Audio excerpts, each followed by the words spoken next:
우선 그렇게 나타나는 현상이요. 물질이 나타나는 게 아니에요. 그거는 실제 하는 것들이 아니에요. 보살님의 마음의 힘으로 만들어낸 것이에요. 보살님께서 이 같은 경우 그런 것이 안 나타나다가 이제 뭐 바르게 보고 있나? 뭐 책에 나온 질문이죠, 이런 거. 네. 바르게 보고 있나? 네. 이렇게 질문하니까 마음이 그렇게 확 쏠리는군요. 마음의 에너지가 이렇게 꽉 모여지면서 마음의 힘이 좋아지면서 순간적으로 그런 영상이 만들어진 것이에요. 가짜거든요. 그리고 그렇게 영상이 만들어진 것은 기본적으로 마음이 균형이 안 맞기 때문이에요. 마음이 균형이 안 맞기 때문이에요. 보살님이 개인적 노력이라 그럴까요? 그것도 노력하는 마음, 그리고 또 사마디의 힘, 이런 것이 과다히 강하고 다른 마음의 힘이 약하기 때문에 그런 마음이 주도적으로 그 마음을 진행시켜 나가기 때문에 그런 현상이 나타나는 거예요. 우리 일수행에서 그런 현상은 바람직하지 않아요. 그리고 더 바람직하지 않은 것은 보살님께서 그런 현상이 있기를 원한다는 것, 그게 더 바람직하지 않아요. 왜냐하면 그런 현상을 원하는 마음이 있으면은 자꾸 반복해서 원하다 보면은 나중에는 보살님이 없었으면 좋겠다, 수행에 방해되는 것이구나라고 알아도 그것이 안 없어져요. 지금 그렇게 일어나는 것에 대해서 수행의 대상으로 보세요. 그냥 알아지는 것이에요. 알아진다라고 이렇게 아세요. 그걸 다시 어떤 그런 현상을 불러오고 싶어 하는 그런 마음이 있으면은 그런 마음이 있다라고 아세요. 그런 마음이 그렇게 에너지를 쓰도록 내버려두면 안 돼요. 그런 거는 보살님께서 본다는 것을 이해하지 못했기 때문에요. 보는 마음의 작용을 이해하게 되면은 내가 대상을 보지만 마음이 대상으로 가지 않아요. 마음은 여기 있는 상태에서 대상을 볼 수 있어요. 근데 그렇게 보는 것에 대해서 알아차림 하는 것에 대해서 능숙하지 못하기 때문에 대상을 이렇게 보게 되면 그냥 마음이 이렇게 가버리는 거죠. 제가 포커스를 맞춰보고 걸어봐라 라고 말하지는 않았어요, 이제. 능숙해지면 대상을 또렷하게 보지만 마음은 내 밖으로 나가지 않는다. 이런 말씀을 드렸거든요. 그러니까 왔다 갔다 하면서 해보세요. 초점 흐린 상태에서 마음이 내 안에 있는 상태를 체험해 보시고, 그리고 대상을 또렷이 봤을 때 또 마음이 어떻게 변하는지 왔다 갔다 하면서 스스로 이렇게 그 본다는 것에 대해서 어떻게 알아차림을 하는지에 대해서 훈련해 보십시오. 그러면 그때 정말 마음을 내 안에 두겠다 이런 생각을 가져보세요. 마음을 내 안에 두겠다라고 이렇게 걷게 되면요, 그 보는 것과 느낌하는 것이 한꺼번에 될 수 있습니다. 그렇게 한번 해보세요. 마음을 내 안에 두겠다. 딱 이렇게 마음을 먹어보세요. 속으로 이렇게 한번 생각해 주세요. 마음을 내 안에 두겠다. 라고 하면서 한번 걸어보십시오. 그러면 보이는 것과 느껴지는 것을 한꺼번에 알 수도 있을 겁니다. 그리고 서서 다스나실 때 어떤 강렬한 느낌 없다고 하셨는데 강렬한 느낌 필요하잖아요. 그런 거 없어도 됩니다. 그리고 발바닥에 이렇게 집중하지 않았기 때문에 그 느낌이 그렇게 강하지 않았을 거예요. 그리고 이제 가슴 쪽의 느낌, 그건 일종의 삐띠겠죠, 삐띠. 마음의 기쁨이거든요. 마음의 기쁨도 수행의 대상이요. 알 수 있는 모든 것은 수행의 대상이요. 그런 게 있으면 있구나라고 이렇게 알면 돼요. 그리고 자연의 이치다, 대상이란 바른결을 일으켜주면서 그렇게 보고 있으면 됩니다. 이게 어떤 것이어도 상관없습니다. 일어난 현상은 중요한 게 아니에요. 그냥 그런 게 일어나면은 있다라고 알면 돼요. 내 것이 아니에요. 조건되니까 지가 일어난 것이에요. 그렇게 자연의 이치다, 대상이란 바른결을 갖고 있는 걸 있는 그대로 봐주면 됩니다. 단지 봐주면 돼요. 이렇게 봐주면 그것이 이게 대상화돼요. 객관화됩니다. 객관화 된다는 걸 한번 확인해 보십시오. 제가 원하는 것은 어떤 현상을 체험하는 가 이게 아니에요. 이 수행에서 정말 원하는 것은 이걸 대상화 시킬 수 있는가. 이걸 자연의 이치로서 이해했을 때 일어난 것과 일어난 것을 아는 마음 사이에 어떤 거리감이 생겨나는가. 거리감이 생겨난다는 것은 여기에 대해서 집착하는 마음이 약해진 어떤 그런 지혜가 있다는 말이거든요. 이런 거리감이 생겨나기를 원해요. 그러니까 무엇이 어떻게 일어나는 건 아무 상관이 없어요. 무엇이 일어나든지 자연의 이치라고 알고 대상을 알았을 때 이것으로부터 마음이 물러나는가, 마음이 좀 편해지는가, 거리감이 느껴지는가, 이런 걸 확인하기를 원해요. 이게 지혜의 작용입니다. 누워서 생각하면 점점 마음의 힘이 약해져요. 왜냐하면 우리 마음이라는 것은 이미 많은 프로그램들을 내장하고 있어요. 어떤 눕는 동작, 누워서 느껴지는 어떤 몸 전체적인 느낌들, 이런 느낌들을 마음이 받아들이면서 쉰다라는 그런 프로그램을 작동시켜요. 그럼 점점 마음 힘이 떨어져요. 그래서 아마 처음에는 수행을 잘 할 수 있었을 거예요. 점점 마음 힘이 떨어져요. 마음이 점점 무력해지죠. 우리 마음이 이렇게 좀 멍한 상태로 들어가면 그 상태는 모아의 상태예요. 이 모아의 상태에서는 별별 말도 안 되는 생각들을 엄청나게 많이 해요. 이 모아의 상태에서. 그래서 아마 그때 이상한 생각들, 뭐 터무니없는 생각들, 이치 안 맞는 생각들, 이런 생각이 많이 났을 거예요. 그러니까 반수면 상태에서 그런 생각이 났겠죠. 근데 뭐, 그렇게 해보는 건 좋습니다. 와선할 때 하는 것이 쉽진 않아요. 근데 와선 상태가 이 수행을 가장 잘할 수 있는 자세예요, 사실은. 왜냐면 힘이 하나도 안 되니까. 그때 가서 마음이 약해져서 그렇죠. 이 수행을 계속 잘하기가 쉽지가 않아요. 이 수행을 계속 잘하기 위해서는 정말 자신에게 관심이 있어야 돼요. 일어나는 것에 정말 관심이 있어야 돼요. 에너지를 하나도 안 써요.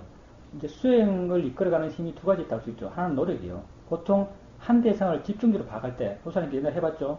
한 대상을 집중적으로 박을 때 마음이 승승해요. 에너지를 계속 투입하기 때문에요. 계속 노력의 힘을 쓰니까 마음이 활 깨어나요. 우리는 노력을 안 쓰거든요. 우리는 어떻게 하려고 하지도 않아요. 힘도 안 써요. 수행을 능숙하게 하면 능숙하게 할수록 힘을 안 써요. 우리 수행을 이끌어가는 힘은 관심이에요, 관심. 우리는 지혜로서 수행해요. 우선 마음은 그렇게 가지시고요. 그 상황을 그렇게 거부할 필요는 없어요. 근데 졸리면 졸리는 것도 우선적으로는 바르게 알겠다는 생각을 가지셔야 돼요. 가장 먼저 해야 되는 것은 그런 것이 알아졌을 때 바르게 아는 것, 그것을 가장 먼저 해야 됩니다. 졸음이 있다라고 바르게 아는 거예요. 자연의 이치다고 바르게 아는 거죠. 그것을 가장 먼저 하셔야 됩니다. 그러면 정적인 상태에서 좌선을 하실 때, 좌선이나 서서 수행하실 때, 그 알아차림은 활발하게 잘 해집니까? 마음이 활발하게 대상도 알아갑니까? 예, 그러니까 그 질문도 좀 법다운 질문을 해야 됩니다. 법에 부합하는 질문을 해야죠. 내 안에서 뭐가 일어나고 있는가? 나는 빼고요. 나는 빼고, 뭐가 일어나고 있지? 이렇게 물으면 됩니다. 뭐가 일어나고 있지? 근데, 야, 그런 데서 관심을 가져보세요. 보살님이 한 일은 질문밖에 없어요. 그냥 뭐가 일어나고 있지? 보살님 질문은 내 안에서 뭐가 일어나고 있지? 이렇게 질문하셨는데, 뭐가 일어나고 있지라고 질문했어요. 질문만 했는데 뭔가 나타나요. 이 나타나는 것이 보살님의 의도와 아무 상관이 없다는 것에 주목해보세요. 그냥 나타나는 것이에요. 자기 스스로 자기 작용하는 것이에요. 우리는 이런 걸 확인하고 싶습니다. 그렇게 해서 다시 수행을 해나가시면 돼요. 그렇게 자꾸 바르게 수행해 나가시면 자연스럽게 그렇게 일어나는 것에 대해서 마음이 관심을 가져요. 재밌게 생각돼요, 수행이. 그 힘으로 수행해 가는 거죠. 알아차림이 이어지는 건 어떠세요? 조금 이어지십니까? 예, 아직 알아차림하는 것에 자기 개인적 노력이 많이 필요하기 때문에 그게 힘들다고 느껴요. 나중에는 내 개인적인 노력을 거의 하잖아요. 개인적 노력으로 이 수행을 할 수가 없어요, 그것까지. 지금은 개인적 노력으로 수행을 해야 되는 단계에 있기 때문에 그렇게 힘이 든 겁니다. 조금만 능숙해지면 그렇게 힘들지 않아요. 예, 그렇게 해보십시오. 예, 예, 좋습니다. 그 물론 원인과 결과예요. 일어나는 것이 원인이고 사라지는 것이 결과겠죠. 그리고 또 원인 결과는 상당히 아주 복잡해요. 보살님께서 알아차림 한 것 또한 사라짐의 원인이 돼요. 그리고 네. 알아차림 마음에 지혜가 있는 것 또한 사라짐의 원인이 돼요. 원인과 결과가 있어요. 흔히들 원인 하나에 결과 하나다 이렇게 보통 매치시키는데 12연계도 이렇게 설명하고 있죠. 근데 실제는 이렇지 않아요. 이거는 어떤 표를 만들다 보니까 무명의 행이 나오고 행의 뭐 식이 나오고 이렇게 앞에 하나 뒤에 하나 앞에 하나 뒤에 하나 이렇게 연결을 하는 건데 실제 원인 결과는 다양한 원인의 하나의 결과가 나오는 거예요. 보살님이 그렇게 생각이 났는데 생각이 쉽게 힘을 잃어버려요. 이 원인은 다양하게 많아요. 우선 일어났다는 것이 원인이 되고 알아차렸다는 게 원인이 되고 또 알아차리면 지혜가 있다는 게 원인이 되고 이런 원인들이 아주 많이 있죠. 그리고 그 결과로서 사라지면 결과가 있는 것이죠. 그리고 보살님께서 왜 지금까지는 그러한 이제 사라짐을 못 봤는데 요번에 이렇게 사라짐을 명확히 봤는가? 사라졌다는 것보다는 뭐가 더 중요하냐면요. 지혜가 알아차림과 함께 지혜가 있었기 때문에 생각하자는 마음이 순간적으로 힘을 확 잃었던 거예요. 생각에 힘이 쭉 빠지는 것. 생각이 흐물흐물해지면서 사라지는 것. 사라지는 것보다 중요한 게 뭐냐? 그 사라지는 현상이죠. 중요한 건 보살님 마음에 지혜가 있었다는 것이거든요. 그 지혜가 보살님이 지금까지 계속적으로 중요한 게 뭐냐면 보살님께서 지금까지 계속 생각을 관찰해 오셨어요. 생각을 관찰해 오시고 계속 생각을 계속 알아만 하셨죠. 그 아는 과정 속에서 마음에 조금씩 지혜가 생겼어요. 이런 내용은 이런 생각들은 의미가 없다. 이런 생각은 진행해봐야 나에게 고통이 될 뿐이다. 이런 것을 무수하게 생각을 봐오면서 무수하게 이해해 왔어요. 그런 이해가 수행하면 계속 이렇게 쌓여 있는 거죠. 이 쌓여 있는데 알아차림이 자연스러워지고 이렇게 능숙해지면은 또 생각이 나요. 생각이 나서 생각이 났다고 알아요. 그러면 이 암과 더불어서 이 지혜도 함께 작용하는 거예요. 지혜가 능숙해지고 지혜가 강해지면은 알아채는 거 더불어서 지혜가 더불어서 함께 작용해요. 지혜와 알아채면 함께 있는 거죠. 우리가 문제를 해결할 때 알아채만 충분하지 않고 지혜가 있어야 된다는 것이 바로 이 경우를 말하는 거죠. 지혜가 있기 때문에 알아채는 거 더불어서 지혜가 함께 작용했기 때문에 이건 속도를 이루 말할 수가 없어요. 그냥 바로 알아요. 생각이 뭐라는 것. 지금 이 생각이 어떤 의미를 갖고 있다는 것. 이 생각이 의미가 있는지 의미가 없는지, 앞으로 해야 될 생각인지 하지 말아야 될 생각인지, 이런 것을 이 알아차린 마음이 이미 알고 있어요. 이렇게 알고 있으니까 이게 바로 작용하는 거예요. 다음에는 그렇습니다. 생각이 그래요. 나중에 화도 그래요. 화도 화났다고 알고 화내라고 알면은 화가 의미 없다는 걸 알아채는 거 더불어서 지혜가 있어서 알기 때문에 화가 금방 힘을 잃어요. 욕심도 마찬가지고. 소리를 들으면서 내가 그 소리에 더 반응하면서 마음이 화가 나요. 그럼 소리잖아라고 하면 벌써 소리를 이해한 지혜가 바로 일어나서 바로 작용해요. 내가 일으킬 필요도 없어요. 능숙해지면 알아차린 것 더불어서 바로 이것이 작용해요. 그렇게 점점 하나하나에 능숙해져 가는 거죠. 지금은 그렇게 생각이 능숙해지고 또 보는 것이 능숙해지고 듣는 것이 능숙해지고 능숙해져야 될 게 그렇게 안 많아요. 6가지뿐이에요. 근데 이것 또한 깊이의 문제거든요. 그렇게 이해했다 해도 다음에 또 강렬한 생각이 일어나서 괴로울 때 정말 내가 아주 강한 집착을 갖고 있는 그런 생각들, 이런 생각들에 대해서 또 힘들 수도 있어요. 그러니까 우리가 계속적으로 지혜를 길러가는 겁니다. 계속 그렇게 지혜를 길러가는 거죠. 근데 기본적으로 원리는 똑같습니다. 더 강한 의미를 부여하고 있는 대상일 뿐이지 실제 하는 것 똑같거든요. 다 보여준다는 것. 그렇게 보여준 것에 대해서 이 사람은 누구, 이 사람은 누구, 이 사람은 나와 어떤 관계, 이렇게 강한 의미를 부여하기 때문에 내가 알아차림 잘 못하는 거예요. 근데 실제는 똑같은 거죠, 사실은. 우리가 실제에 대해서 점점 이해가 깊어지면 그런 어떤 환경 속에서도 알아차림 할 수 있습니다. 보사님께서 말씀하시지 않습니까? 전에는 뭐 가까운 사람하고 같이 있으면 알아차림 잘 안 됐지만 어제 같은 경우 아는 사람하고 같이 이야기하면서도 마음이 내 안에 있었다고 했지 않습니까? 관심이 내 안에 있는 거예요. 예, 관심이 내 안에 있으면 돼요. 아주 단순합니다. 관심이 내 안에 있으면은 어떤 상황 속에서도 알아차림할 수 있어요. 보살님이 사실 마음을 안에 두고 보살님이 마음이 전혀 안 움직인 상태에서 뭐 여러 가지 대상들이 자연스럽게 알아주고 있다면 실제 보살님은 마음을 보고 있는 거예요. 마음을 보지 않고는 그렇게 할 수가 없어요. 보살님이 그때 한번 잘 보세요. 나는 가만히 있어요. 가만히 있으면서 대상들이 이렇게 알아주고 있어요. 알아주고 있는데 그때 자기 상태를 자세히 이렇게 살펴보면 마음이 그런데도 마음은 멍하게 있지 않아요. 마음이 약간의 방향성을 갖고 있어요. 어느 것을 향하고 있다는 어떤 그런 방향성을 갖고 있거든요. 그게 실제 마음이 보는 마음을, 그러니까 아는 마음을 알고 있는 거예요. 가끔 그렇게 한 번씩 체크해 보세요. 잘 될 때 한번 체크해 보세요. 예, 아는가라고 물어보면서 안다는 것을 체크해 보세요. 육문에 일어나는 걸 다 아는 것, 이거는 이제 다 알아야 되는 건 아니에요. 우리가 이렇게 육문에 일어나는 걸 다 알아야 된다고 말하는 것은 그만큼 나의 노력을 하지 말라는 거죠. 나의 노력을 하지 말고 일어나는 건 내버려둬라. 통제하지 말고. 뭐 하나를 알려고 하면 내가 노력 하나를 알고자 하면 다른 것을 안 하겠어요. 또 개인적 노력을 하지 말고 일어나는 것을 내버려 두라라는 그런 의미에서 육문을 다 열어라 이런 말을 하거든요. 근데 6가지를 다 아는 것, 이게 중요한 건 아니에요. 6가지를 다 알게 되면은 우리 수행에서는 6가지를 다 알게 되면 자연스럽게 마음을 알게 돼요. 마음을 알게 되거든요. 지금 그게 마음이에요. 그리고 그 마음은 어떤 작용을 하고 있어요. 다양한 대상들이 들어오고 있는데 그 다양한 대상들을 인지하고 있어요. 인지한다는 걸 알아주는 거예요. 그게 아는 마음을 아는 것이거든요. 우리가 이렇게 육문을 열어놓고 다 받아들인 이유는 아는 마음의 작용을 가장 쉽게 이해할 수 있는 알아차림의 상태가 그 상태이기 때문에 그렇게 하는 거죠. 그러니까 부처님께서 그렇게 되었을 때 육문을 열어놓고 다 자연스럽게 들어왔을 때 그때 아는 것을 체크해 보셔야 돼요. 그 체크되면 거기에 재미를 느끼세요. 부처님께서 지금 생각이 일어나고 생각을 알아채니까 생각이 사라졌어요. 이런 지혜의 작용을 경험해 보셨죠. 이게 참 재밌지 않습니까? 이거 재밌는 것만큼 이것만큼이나 또 아는 것도 재밌어요. 마음이 어떻게 할까 이런 관심도 많이 생깁니다. 재밌게 수행하는 것은 어떤 최선의 수행이에요. 재밌게 수행한다면 수행을 아주 잘하시는 겁니다. 예, 그렇게 하십시오. 보살님 수행을 생각해 보시고 이게 옳다 싶으면 그렇게 한번 해보십시오. 예. 이제 한번 봅시다. 기분 전환 하나 찍어봅시다. 기분 전환하는 거. 이제 기분 전환하는 거 알아차리면 그 문제를 해결하는 방식이 달라요. 기분 전환하기 위해서 밖에 나가고 다른 활동을 하거나 뭐 TV를 보거나 영화를 보러 가거나 이렇게 하는 것들은 그 문제를 회피하는 거죠. 그 문제를 이렇게 생각 안 하도록 하는 거예요, 마음이. 그러니까 알아차리고 난 다음에 어쨌든 기본적으로 문제는 화라면 화예요. 이 화의 문제를 어떻게 해결할 것인가.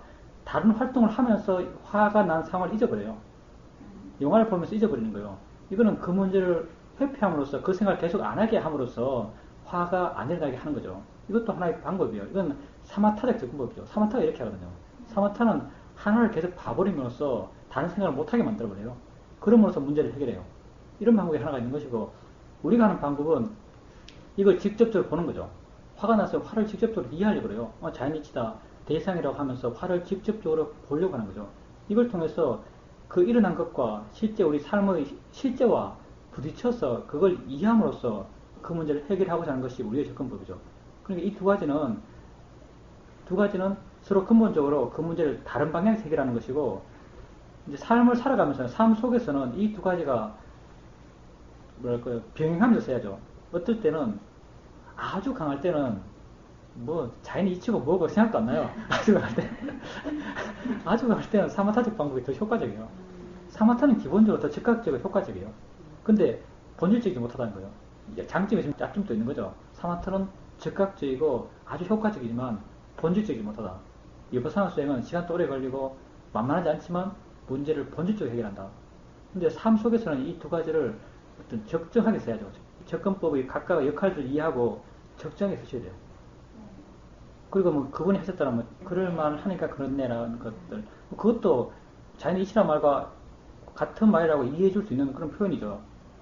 가서 보라고 있는 거니까 봐줘라, 이런 말도 그 대상을 그렇게 말하는 거죠. 그건 대상을 말하는 거예요. 표현이 다를 뿐이지 비슷한 말이 할 수 있을 겁니다.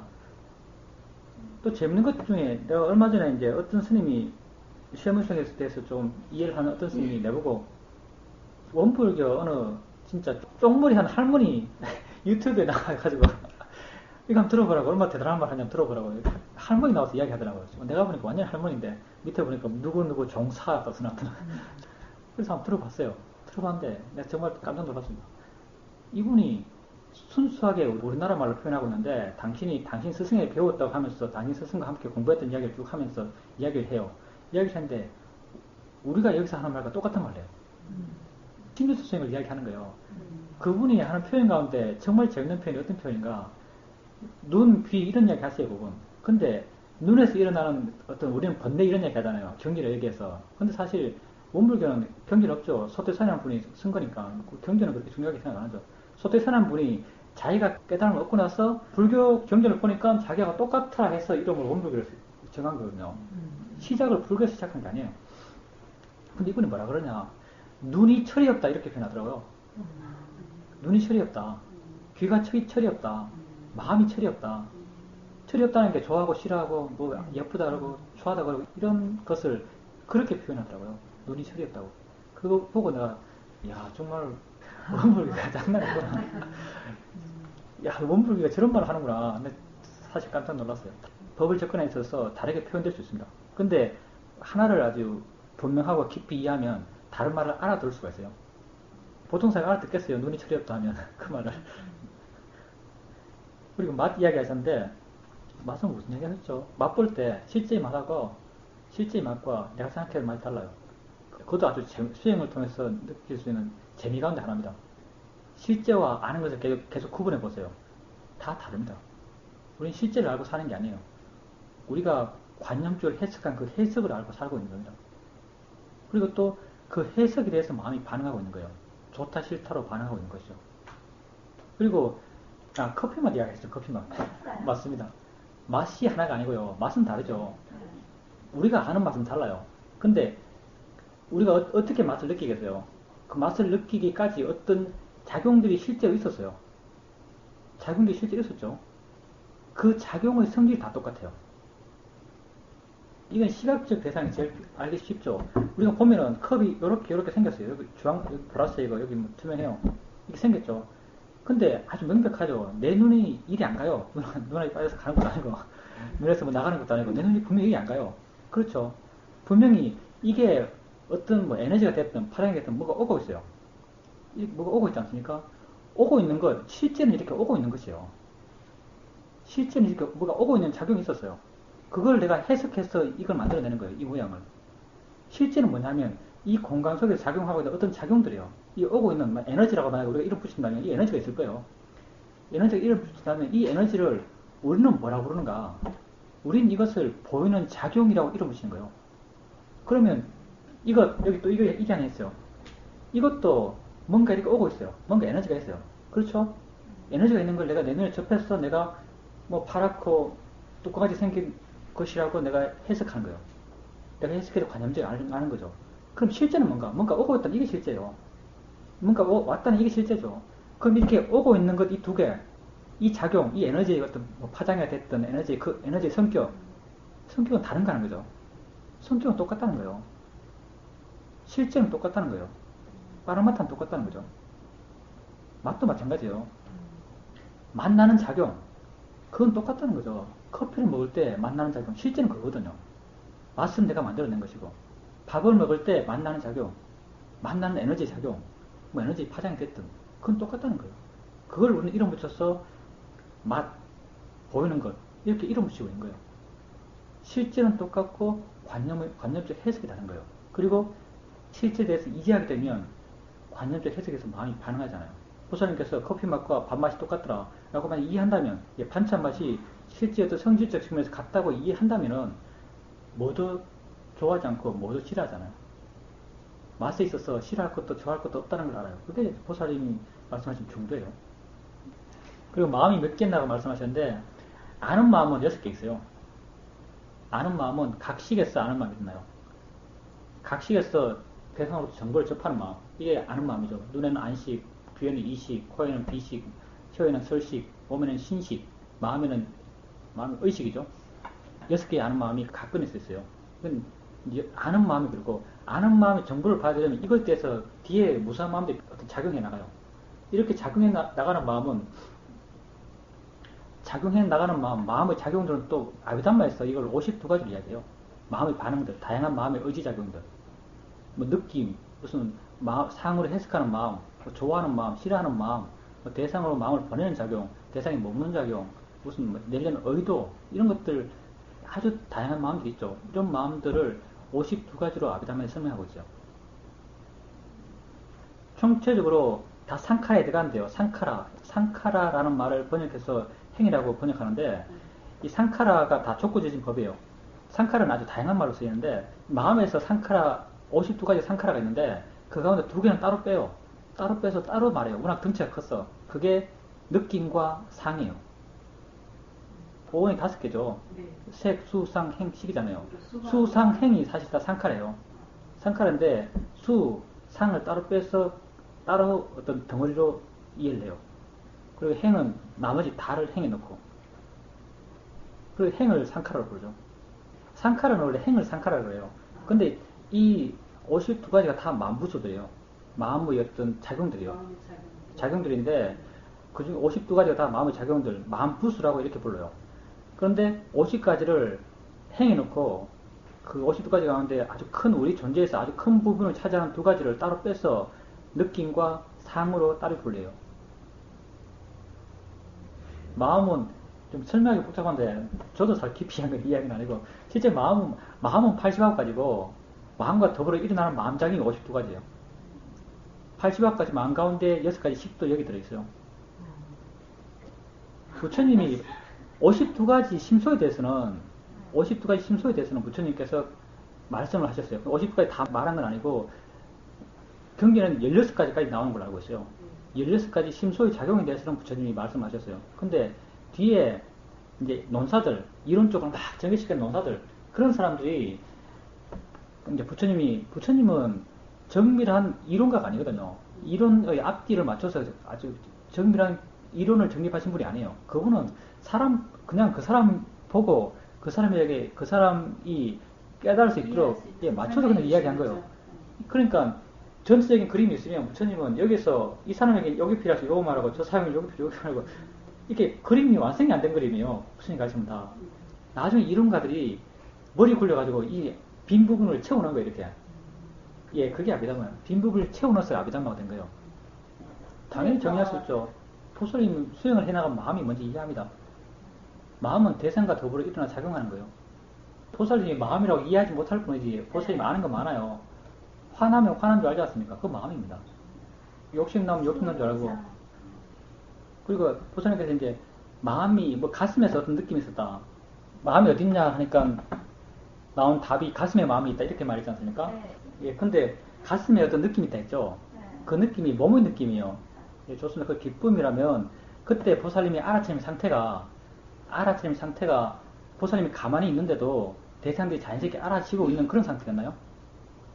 그러면 보살님께서 의식이 선명하게 깨어있었나요? 깨어있었고 대상들을 알기 위해서 마음에 이렇게 쫓아다니고 바쁘았나요? 좋습니다. 그럼 그건 기쁨 때문에 일어난 느낌인지 몰라요. 기쁨 때문에 마음에 가슴 쪽에서 어떤 느낌이 생겨날 수 있습니다. 근데 이제 제가 이렇게 뭐 알아차림에 대해서 질문한 건 뭐냐면은 보살님이 만약에 이제 알아차림이 자연스럽게 됐을 때 보살님 노력하지 않아도 대상들이 자연스럽게 여러 가지가 알아졌을 때 꼭 어떤 느낌 같은 것이 가슴에 있는 것처럼 느껴져요. 예, 느낌 같은 것이 꼭 가슴 쪽에서 있는 것처럼 느껴지는데 이게 사실 어떤 마음의 작용의 느낌이거든요. 마음이 대상들을 알아갈 때 그 작용한 느낌이 꼭 가슴 앞쪽에서 알아지는 것처럼 그런 느낌을 발생시켜요. 근데 지금 말씀하신 건 아마 생각을 많이 하시니까 그 생각을 통해서 내가 뭔가를 이해했다고 스스로 알아지니까 마음에 기쁨이 생기라고 그 기쁜 느낌이 가슴 앞쪽에서 알아진 것 같아요. 다리가 방해가 안 됐다 했는데 왜 방해가 안 됐나요? 아픔도 있었습니까?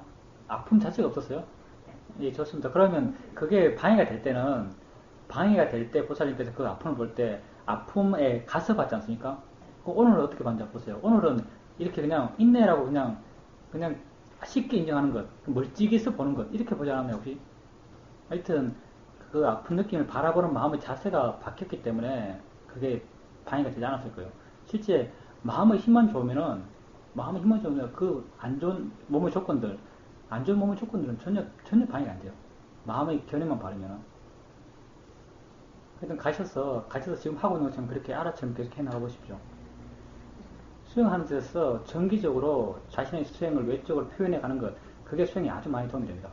물론 인터뷰를 그 사람이 내게 해주는 말도 중요하겠지만 다른 어떤 수행을 더 오래 한 분이 해주는 말도 중요하겠지만 보살님이 자기 상태를 이해하고 자기 상태를 이렇게 말로 표현하는 것도 수행에 아주 많이 도움이 돼요. 정기적으로 그런 모임에 가는 건 아주 큰 도움이 됩니다. 근데 열흘 동안 하더라도 그걸 정기적으로 계속 해요. 토요일마다. 정기 프로그램이 기본적으로 있고 예외적으로 조신적 프로그램을 할 거예요. 거기 가기를 적극 권장합니다. 우리가 리서금이 끝이 없어요, 보살님. 혼자 수행하면은 혼자 수행해서 바르게 가기가 참 힘듭니다. 지금은 그래도 나름 자신을 계속 객관화시켜서 말도 하고 말도 듣고 이렇게 하면서 자기를 점검해 나가는데 혼자 수행하게 되면은 그냥 자기 스스로 판단해 가요. 우리가 커피 맛 하나 제대로 못 봐요. 커피 맛 하나 제대로 못 본 우리가 마음을 계속적으로 바른 방향으로 개발해 나갈 수 있는가? 절대 쉽지 않은 일입니다. 자신을 객관화시키는 게 아주 중요해요. 수행하는 데 있어서.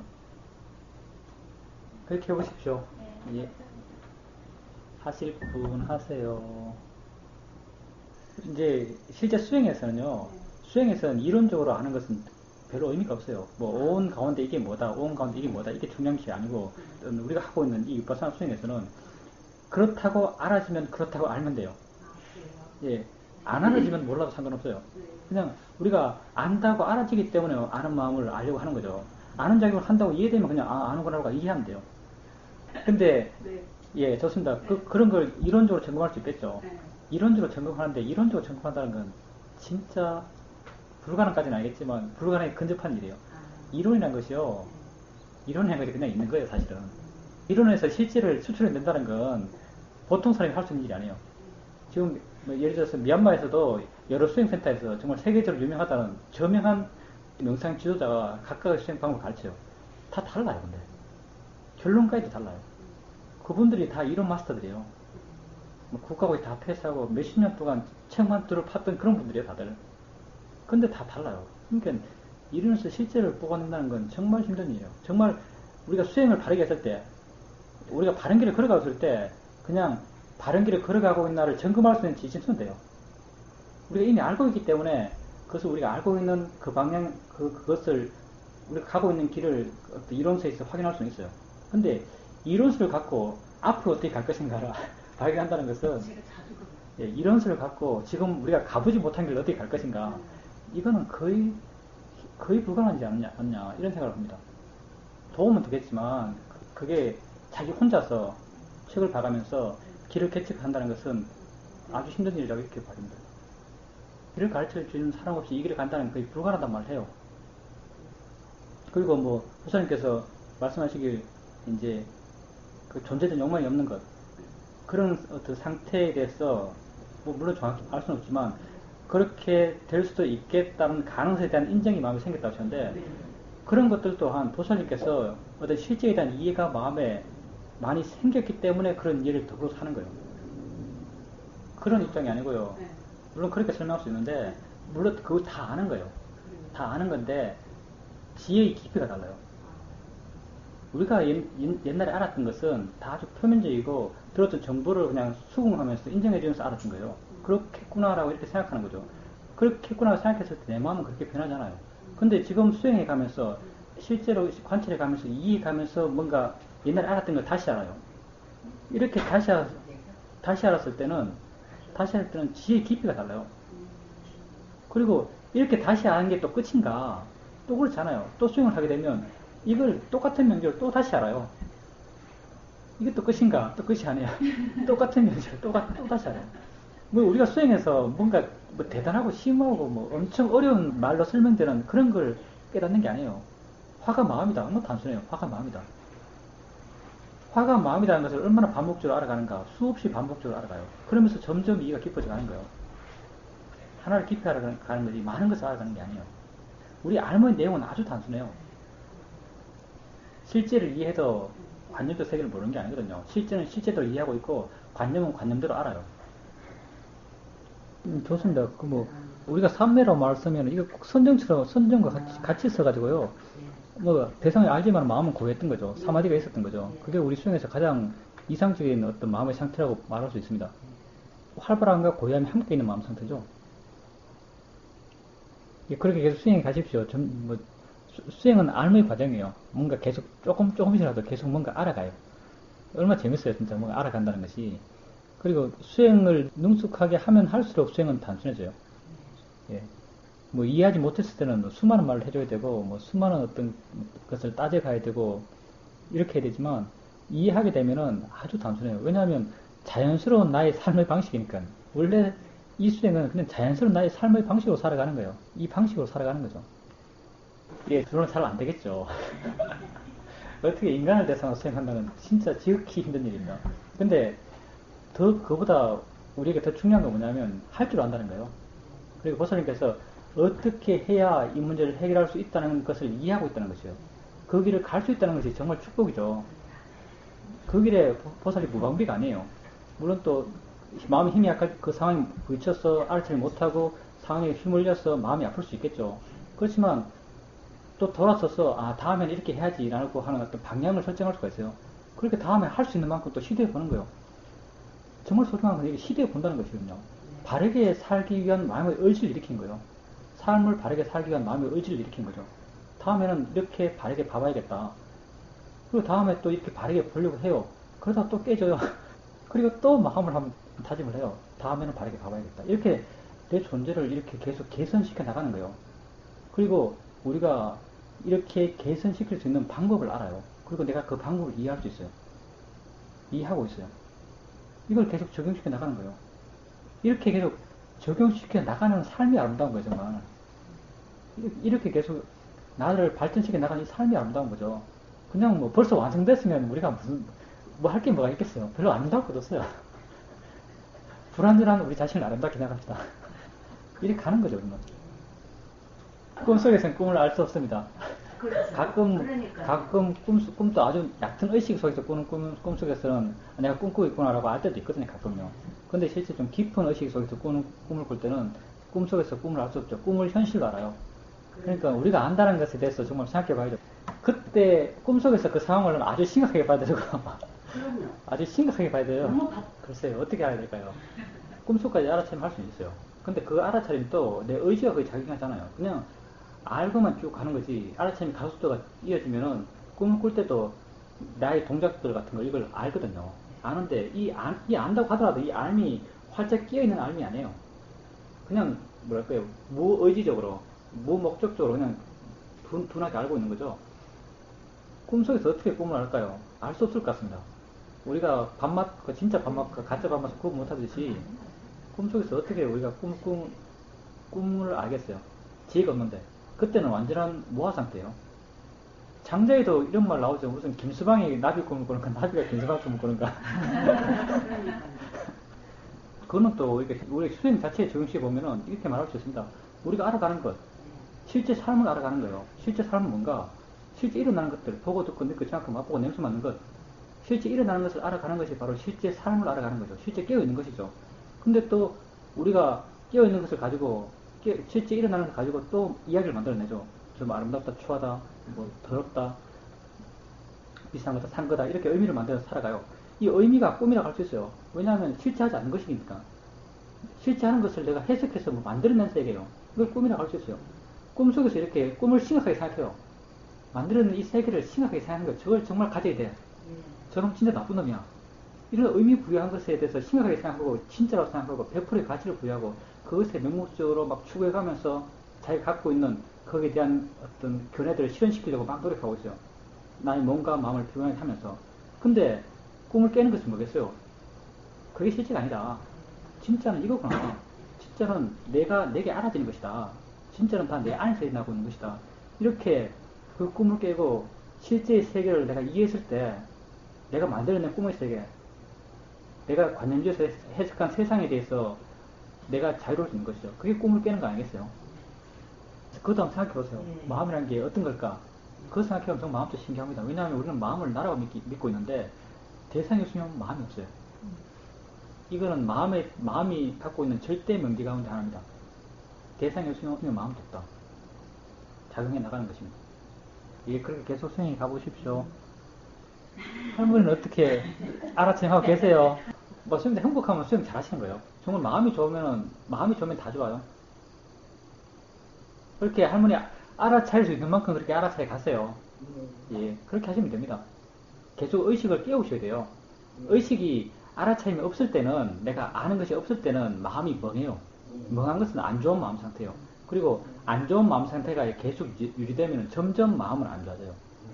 그러니까 아는 것을 알 수 있는 만큼 계속 알아가세요. 뭐 느낌이 되었던, 소리가 되었던, 느낌과 소리가 제일 쉽거든요. 느낌과 소리에 대해서 계속 알 수 있는 만큼 이렇게 알아가세요. 생각하는 거 말입니까? 아, 예, 그럼 옛날 지나간 생각을 하시면서 뭐 후회도 되고 자책도 되고 뭐 이렇게 안 좋은 마음이 나시는 겁니까? 예, 근데 할머니 생각해 보세요. 안 좋은 기억이 있죠? 안 좋은 기억 속에 어떤 사건도 있고 어떤 사람도 있죠? 그 사람 가운데 돌아가신 분도 있죠? 한번 생각해 보세요. 그 사람 없어요, 그죠? 그 사람 한 말도 지금 없어요. 그 상황도 지금 사실이 아니에요. 이게 다 뭐냐? 다 할머니 생각 속에만 있어요. 생각을 누가 하세요? 할머니가 하지 않습니까? 할머니가 이 생각을 만들어내는 거예요. 이 생각의 내용, 뭐 그 사람이 됐든, 그 사람이 하는 말이 됐든, 그 사람과 관계들이 진짜가 아니에요. 지금 있는 게 아니에요. 근데 지금 있는 게 아닌데, 진짜가 아닌데, 할머니가 거기에 대해서 뭐 괴로워하고, 후회하고 할 필요가 전혀 없어요. 생각을 안 하려고 해도 안 할 수 있는 게 아니에요. 생각이 있으면, 생각한다라고 이렇게 하세요. 내용에 너무 빠져들지 마세요. 그냥 생각한다라고 이렇게 하시면 돼요. 가볍게, 생각이 있구나라고 이렇게 하시면 돼요. 느낌 알 때 그냥 느낌 있다고 가볍게 알듯이 생각 있을 때 그냥 생각 있다라고 가볍게 하세요. 생각의 내용에 대해서 그렇게 의미를 부여하지 마세요. 그거 다 가짜요. 지금 없는 거예요. 예, 수행을 하고 잘하고 계시네요. 그게 해결된다는 게 우리 수행은 단순한 겁니다. 견해가 바르고 내게 일어나는 실제하는 것을 알아가면 돼요. 보살님께서 자기에게 일어나는 것을 이렇게 자연이시다, 대상이라고 하면서 바라보고 계시다면 그건 수행하는 것이죠. 그리고 어떤 일이 있더라도 그 어떤 일의 원인들을 자기 안에 찾으면 돼요. 이것 또한 수행적 자세죠. 이렇게 해나가면서 이 문제를 해결해 가신다면 아주 수행적으로 바르게 해결해 나가시는 거예요. 그리고 우리가 수행적으로 문제를 해결한다는 것이 만약 아플 때 아픔이 없어지는 게 아니죠. 수행적으로 문제를 해결한다는 것은 아플 때 아픔을 바르게 봄으로써 있는 아픔부터 자유로운 거예요. 아픔을 아까 보살님이 날씨 얘기하셨는데 날씨 뭐 주어진 것이니까 우리 시비 안 해요. 똑같이 아픔도 주어진 것이기 때문에 시비 아니에요. 그냥 그런 게 있구나 라고 하면서 편안하게 볼 수 있어요. 이렇게 편안하게 볼 수 있다면 벌써 이건 지혜가 있는 것이고 지혜 있게 수행을 알아차림과 지혜가 함께 있으면서 수행을 하고 있다 이렇게 말할 수 있습니다. 그러니까 마음이 거기서부터 자극을 받잖아요. 뭐 부처님이 사고 이야기 하셨는데 사고 때도 그런 걸 알고 있었다고 한다면 자기 상태, 자기 마음의 상태 이 사고 있을 때는 아마 많은 사람들 이야기 들어보면 아주 짧은 시간인데 그게 어느 정도 좀 약간 느리게 전개된 것처럼 느껴진다 이런 말도 하더라고 사람들이.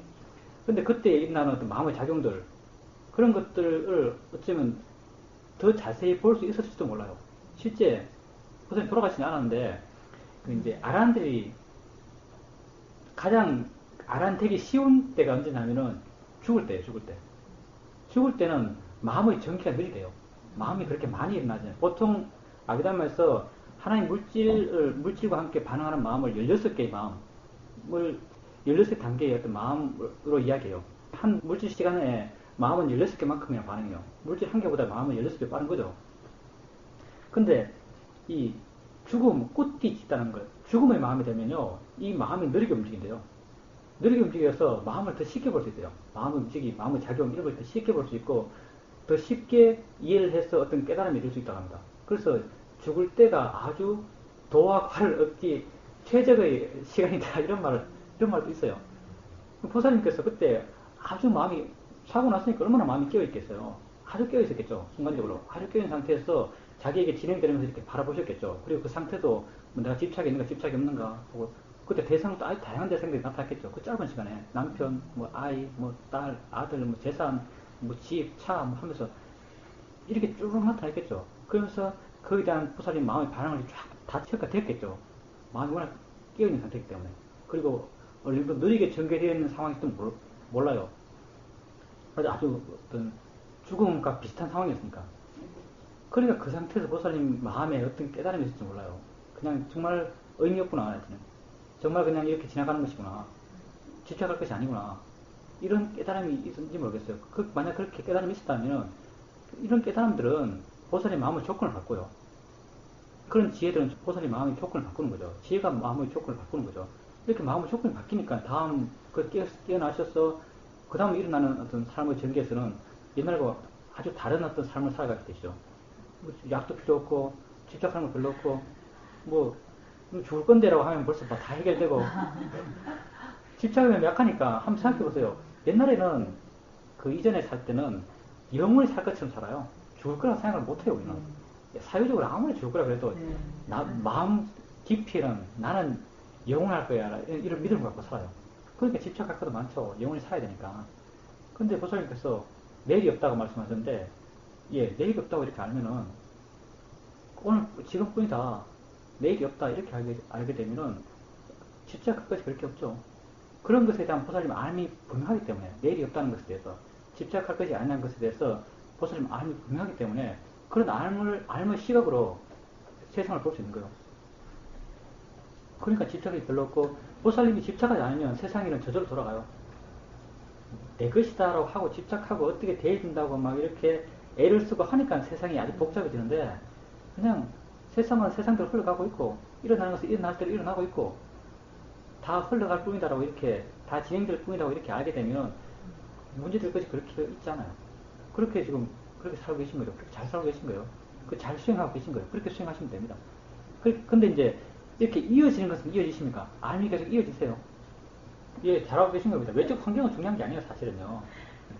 이제 수행을 그렇게 계속 하십시오. 그런 이해들이 점점 깊어져 갈 겁니다. 지금 아주 잘하고 계세요. TV 보면서도 마음이 내 안에 있다고 한다면 알아채는 힘이 아주 좋은 거예요. 그리고 자기 자신에 대한 관심의 힘도 아주 강해요. 그러면 수행을 아주 능숙하게 하고 계신 것이죠. 그렇게 계속 하십시오. 가족의 문제가 아니고요. 다 각자의 문제예요. 죽은 분들은 그분의 문제고 가족 한 사람 한 사람은 각자의 문제예요. 각자의 마음의 힘만큼 각자의 지혜만큼 각자가 갖고 있는 견해만큼 다 각자의 문제지 묵등을 이야기할 수 있는 게 아니에요. 우리 삶은 다 각자가 살아가는 거예요. 이게 정말 죽을 때 수행하는 거예요. 사실 돌아가셨다고 슬퍼할 이유는 사실 잘 없어요. 그건 남아있는 사람이 갖고 있는 마음의 조건 속에서 일어난 것이에요. 돌아가신 분이 원인이 됐지만 더 더 큰 원인은 남아있는 사람 각자가 갖고 있는 마음의 조건이에요. 얼마나 삶을 이해하고 있는가, 얼마나 존재를 이해하고 있는가, 얼마나 죽음이 뭔지에 대해서 나름 이해하고 있는가. 이런 이해 하에서 자기 조건 속에서, 그 다양한 자기 조건 속에서 마음의 반응이 일어나는 거예요. 뭐 삶이 영원하다, 뭐 삶이 소중하다, 뭐 지켜야 된다, 이런 삶에다 많은 집착을 갖고 있는 사람, 그 사람은 죽은 사람 보면 안타깝고 불쌍하고 참 이 좋은 세상을 벌써 버리다니 하면서 막 슬퍼지겠죠. 자기가 갖고 있는 속에서 일어나는 것이죠. 다 자기 것의 어떤 표출이에요. 죽은 분은 단지 그런 것이 일어날 수 있는 하나의 조건이 됐을 뿐이에요. 근데 생각해보면요, 저분 만약에 예를 들어서 가정이지만 그런 상태로 만약 돌아가셨다면은 지금 천상에 나서 스탠하실지 몰라요. 열심히 수행하셔야 다음에 정말 오래오래 사시고 마지막에 또 그렇게 돌아가실 수 있어요. 근데요, 이미 이때 실제로는 우리가 생각해보면 사고가 확 나면 사람이 멍해질 것 같아요. 보통 사람은 그렇게 될 건데 보살님께서는 사고 났을 때 활짝 깨어 있었어요. 그러니까 마음의 작용을 이렇게 다 봤어요. 그때 지혜가 너무나 강력해요. 이렇게 지혜가 강력하면요, 그 뒤에 마음이 얼마나 진행되든 이 지혜의 가속도가 있어서 계속 가요. 의식이 안 될 뿐이지 내가 뒤에 다시 깨어나서 다시 말할 수가 없지만 이 지혜의 가속도가 강력하기 때문에 이게 계속 가게 되죠. 이 마음이 이랬는데 그 다음 마음이 다시 안 좋은 마음이 새로 생기잖아요. 이게 강력한 마음이기 때문에 쭉 가면서 끝까지 좋은 마음으로 마음이 유지가 될 거예요. 예, 마음이랑 계속 변합니다. 그때 좋은 마음이 계속 유지되가 않아요. 예, 맞습니다. 그 마음이 힘이 생겨나요. 그게 진심일 수도 있고 노력의 마음일 수도 있고 수행을 해서 그 문제가 해결된다는 것이 보살님이 일어난 것으로부터 마음이 자유로운 거예요. 일어난 그게 없어지는 것이 아니고 일어난 것도 마음이 자유로운 거거든요. 그 자유로움을 확인해요. 그러면 마음이 고통받지 않아요. 이걸 우리는 수행적으로 해결했다고 말해요. 자꾸 이런 어떤 이해들을 자꾸 확인해 가게 되면 마음이 뿌듯해요. 뿌듯한 게 막 좀 벅찬 느낌도 들고 마음속에 좀 꽉 찬 느낌, 나의 존재감 같은 거, 와, 이렇게 내가 이렇게 살고 있다, 뭐 이런 느낌. 이게 맞습니다. 그렇게 존재에 대한 어떤 확신 같은 게 생겨나요. 확신, 자신감이라 할 수 있겠죠. 그것도 수행의 이익입니다. 나에 대해서 확실히 알아가요. 그리고 나의 좋은 점에 대해서 점점 확인해가요. 그렇게 되면 점점 자기 자신에 대한 자신감이 생겨나요. 그리고 다 외적 환경에 그렇게 점점 지배를 덜 받아가요. 남이 뭐 날 욕하더라도 별로 마음이 그렇게 동요되지 않아요. 다 그 내적 자신감이 생기기 때문에 그렇죠. 좋은 마음의 힘이 좋아지기 때문에 내적 어떤 그런 자신감이 쌓여가는 거죠. 그렇습니다. 원래 그래요. 화내는 마음 화내고 수행하고 있는 마음 수행해요. 예, 화내는 마음과 수행하는 마음은 다른 마음이에요. 그럴 때 뭐라 그럴까요? 화를 내고 있지만 자유로워요. 표현하자면 예, 화를 내지만 자유로워요. 그러니까 수행하는 게 얼마나 수행에 능숙해지고 지혜가 생기면 얼마나 파워풀합니까 진짜. 화를 내도 별거 사고 나지 마세요 그래도. 예, 아까 다른 분은 그러면 안 좋게 돌아가신 분을 위해서 무엇을 해줄 수 있는가 이렇게 말씀하셨는데, 만약 이미 돌아가셨다면은 우리가 불교적으로 해석을 하자면은 그분이 안 좋은 마음으로 돌아가시기 때문에 안 좋은 곳에 태어나서 그렇게 생각돼요. 안 좋은 곳 가운데 여러 가지가 있겠지만 보통 사악처를 말하죠. 지옥, 악의, 축생, 수라요. 이런 분들에게 우리가 뭘 해줄 수 있는가? 우리가 해줄 수 있는 것은 공덕을 나눠주는 일 해줄 수가 있어요. 예, 공덕을 나눠주는 일. 좋은 일 하시고 좋은 일 하고 그 좋은 일을 함으로써 내게 생긴 공덕을 회양한다라는 의지를 일으켜야 돼요. 그러면 그분이 나의 공덕을 나눠간다고 이렇게 경계에 나와요. 부터 당시 때 이제 그런 이야기가 경계에 나와요. 그리고 예, 공덕을 나눠가는 것. 그걸 할 수 있습니다. 예. 안 하신 분들 하십시오. 가실 분은 가셔도 됩니다. 예, 감사합니다. 그냥 가장 기본적으로는 자기 존재를 온전히 보장하고 싶어하는 욕망 때문에 그렇죠. 몸이 내 것이다는 생각을 필연적으로 다 갖고 있습니다. 그런 마음을 갖고 있기 때문에 그 무릎에 대해서 걱정하는 마음이 있고, 그걸 좀 자연스럽게 뭐 시간에 대해서 좀 신경 쓰게 되고, 앉는 시간이 너무 긴 것에 대해서 조심하는 마음이 생겨나고, 이런 건 자연스러운 것이죠. 그것도 그렇게 또 하셔야 돼요, 사실은. 신경을 쓰셔야 되죠. 근데 신경을 쓰는 것도 꼭 어떻게 해야 된다는 강한 고정관념을 갖고 신경 쓰는 거랑 상황에서 이렇게 하면 이렇게 하지라고 그냥 별 큰 어떤 가치 두지 않고 그냥 할 수도 있어요. 그러니까 고정관념을 두고서 이렇게 하게 되면은 이렇게 해야 되는데라는 집착이 강하고, 또 그렇게 되지 않았을 때는 화도 많이 나고, 상황이 내 뜻대로 안 되면 또 화도 많이 나고, 그런데 그냥 뭐 좀 아프면 일어나지, 좀 앉을 만큼은 앉지 했어. 그냥 앉을 만큼 시간 정했어. 앉을 만큼 앉고 자유롭게 일어나면 일어나고 이렇게 해나가시면 되거든요. 그러니까 같은 시간 동안 앉아도 마음이 다를 수가 있어요. 한 마음은 이만큼 앉아야지 꼭 이렇게 해야 돼. 이런 마음은 안 줄 수도 있고, 한 마음은 적당히 앉고 하자. 해서 앉아서 편하게 할 수도 있어요. 앉는 시간 똑같아요. 그러니까 그렇게 꼭 어떻게 해야 된다고 정하는 것은 의미가 없다는 거죠. 그렇게 내 마음만 괴로울 뿐이에요. 그냥 이렇게 이런 상황에서 이렇게 하고 저런 상황에서 저렇게 하고 어떻게 해도 상관없다는 그런 마음을 가지셔야 돼요. 그냥 그렇게 하시면 됩니다. 아까 그 말하는 것과 똑같죠. 말하는 것에 대해서 꼭 이렇게 해야 된다라고 정해놨을 때는 괴로워요. 말 듣는 것도 괴롭고 내가 꼭 이렇게 해야 된다 생각하면 내가 정해놓은 대로 하지 않는 다른 사람도 화가 나요. 그 사람은 그 사람 일인데도 화가 나는 거예요. 근데 그냥 뭐 상대이 말할 때 되면 말하고 그 사람 말하면 또 말하는 거고 라고 이렇게 마음의 여유가 생기면 마음의 여유가 생기면 다 받아들일만 해요. 그리고 내가 할 수 있는 만큼 하고 그리고 또 내가 할 수 있을 때 말하면서 알아채면 할 수 있을 때 또 알아채면 하면 기분이 좋아요. 옛날에 못했거든요. 이게 말하는 데서 거부감이 있을 때는 말하면서 알아채면 할 수가 없어요. 그냥 벌써 마음에 화가 있기 때문에. 근데 마음이 이렇게 자유로울 때는 말하면 말하는 대로 그냥 말하면서 알아채면 할 수 있어요. 물론 말하면서 계속 알아채면 한다는 건 정말 능숙해지기 가능해요. 근데 순간순간 잊어버린 자신을 되돌리고 잃어버린 자신을 되돌리고 하면서 순간순간 알 수 있거든요. 그래서 그게 좀 이어질 수도 있고 그럼 또 그렇게 말하면서 이어지게 하는 자신을 보면 기분이 좋아요. 마음이 여유가 있기 때문에 기분이 좋은 거죠. 그러니까 너무 이렇게 정해놓고 그렇게 할 필요가 없습니다. 그리고 이제 아까 맨 처음 말했을 때 느낌 이야기하셨는데 바람이 스쳐 지나갔어요. 느낌이다를 알았어요. 마음이 뭐 좋다 싫다 반응이 났어요. 느낌이 뿐인데라고 이렇게 말을 하지 않습니까? 그럼 이제 느낌이 뿐인데 대상인데 자연이 이친데라고 말을 해줘요. 그럼 많은 사람들이 이렇게 말을 해주면서 뭐에 주목하는가 하면 느낌 자체에 주목해요. 느낌이 어떻게 변했는가. 여기에 주목하거든요. 근데 여기에 주목하는 것보다 더 중요한 것은 느낌을 알고 있는 마음이 어떻게 변했는가. 이게 더 중요해요. 자연이 이치다라고 말했을 때 아까 좀 전에 내가 실했던 이 마음에 대해서 내가 이 느낌을 알고 있는 마음이 어떻게 발견을 일으켰을 때 이 마음이 어떻게 변했는가, 마음이 좀 편해졌는가, 내지는 마음이 좀 물러난 듯이 느껴지는가, 가벼워졌는가, 부드러워졌는가, 이런 걸 항상 체크해 보세요. 이게 지혜를 체크하는 것이거든요. 대상이 어떻게 변했는가, 이건 그냥 당연히 알아지지만 여기 그냥 크게 이것을 너무 크게 의식할 필요 없습니다. 더 중요한 것은 마음이 어떻게 변했는가 이거예요. 우리가 반응견을 일으켜주는 이유도 이 마음을 변화시키기 위해서 반응견을 일으켜주는 것이거든요. 자연이 이치다는 반응견을 일으켰을 때 어떻게 이 마음이 변하는가. 여기 항상 포인트를 두세요. 그리고 생각 같은 거 알아차림하실 때 생각을 알아차림할 때 생각이 대상화 됩니까? 대상이라고 이해가 되십니까? 네. 좋습니다. 그렇게 생각을 대상을 이해할 수 있으시다면 알아차림을 잘 하시는 것이고 또 말할 때 알아차림을 할 수 있다면 아주 능숙해지신 거예요.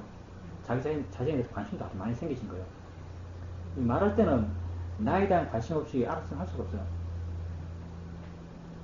그렇게 계속 하시면 될 겁니다. 그렇게 계속 하십시오. 당연히 상관없죠.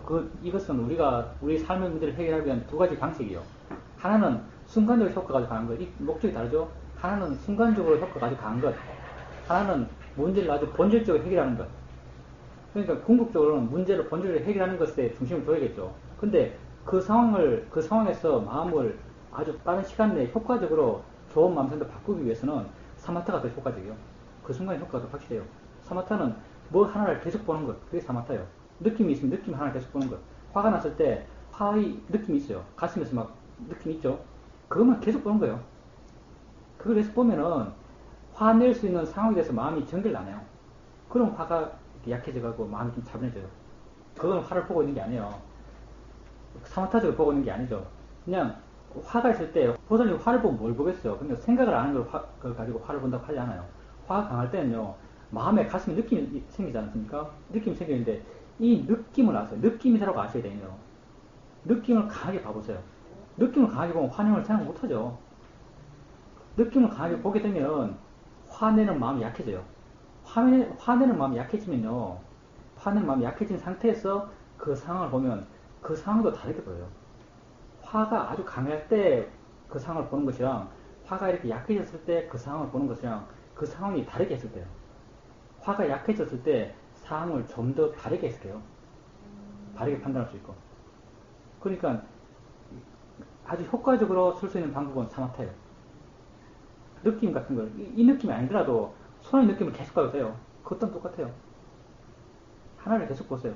그러면 쉽게 사라지고, 마음이 이제 좀 고요해지면 위퍼사나 수행 하는 거예요. 이것도 알고 저것도 알고 생각하면 생각 알고. 근데 이제 본질적으로 뭐 삶의 문제를 해결하는 것, 그건 위퍼사나 수행을 통해서 해결할 수 있는 겁니다. 우리가 무엇을 알아채면 해야 되는가? 알아지는 것을 알아채면 하셔야 돼요. 그럼 멍하니까 보살님 보통 때 알아서 했던 것, 소리들, 느낌들 이런 게 잘 안 알아지죠. 근데 보살님 스스로 멍한 걸 알지 않습니까? 그럼 멍한 걸 알면 그게 수행하는 거예요. 멍한 걸 알기 쉽죠? 내가 그렇게 있다고 생각하기 불쾌한 거죠. 멍한 것은 소리가 똑같아요. 알아지는 것이에요. 이걸 보는 방법을 배웠죠. 자연의 이치다. 대상이다라고 이렇게 보는 거예요. 멍한 그것을 수행의 대상으로 수행할 수 있는 것이죠.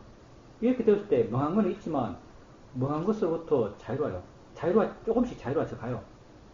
내 것이다라고 멍한 것과 나를 100% 동일시해버리니까 이 멍한 것이 돼서 하나씩 마음이 불쾌해요. 근데 이것을, 이게 자니치야, 대상이라고 마음을 일으키고, 그냥 있구나라고, 그냥 있구나. 단지 지가 있구나. 이렇게 알게 되면 멍한 것에 대해서 마음이 불쾌하지 않아요. 이런 힘들을 길러 가는 거예요.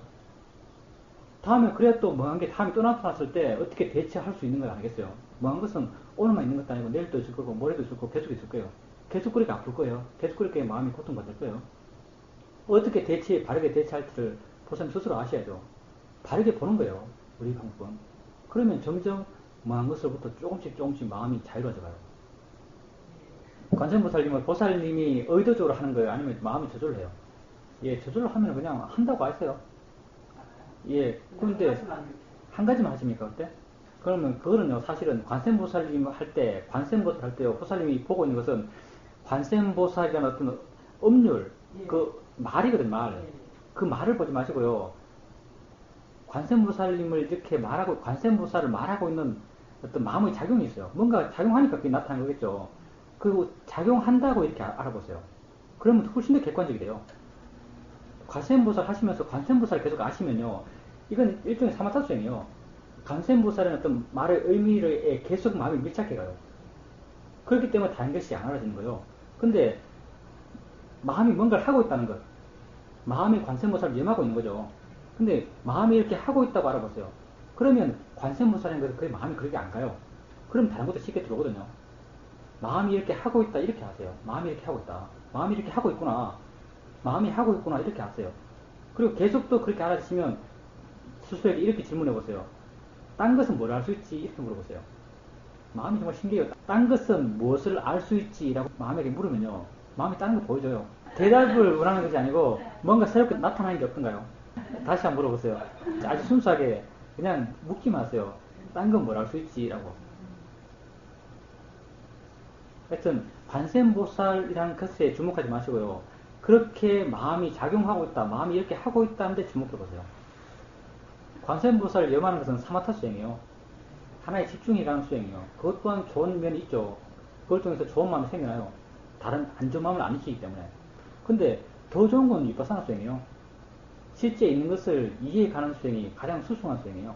관세음보살을 염하는 그 어떤 주력 수행보다 더 우리 존재를 본질적으로 바꿔갈 수 있는 수행은 위파사나 수행이에요.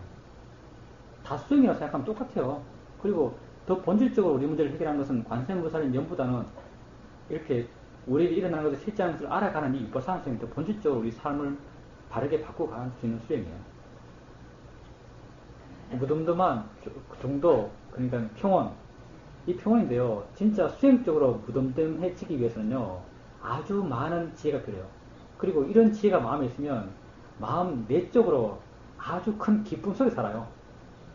내적인 기쁨이 충만해요. 보살님 말했지만 보살님 지혜가 있을 때 막 충만해요. 뭐 내 존재감에 대한 확신들이 막 꽉 차있어요. 이런 자신감이 넘쳐요. 그러면서 밖으로는 무덤덤한 거예요. 뭐 보살님이 중요한 것은 보살님 행복 아니겠어요? 그때 행복해요. 마음이 행복해요. 마음이 이렇게 짓눌려 있고 뭐 멍하고 무슨 이렇게 죽어 있고 이런 게 아니에요. 아주 켜 있고 아주 밝고 아주 깨끗하면서 아주 행복해요. 그렇기 때문에 수행하는 거죠. 행복하게 수행하는 겁니다. 무덤덤하게 된 게 쉽지가 않아요. 이게 아주 높은 수준입니다. 평온의 마음을 계속 유지하는 것이.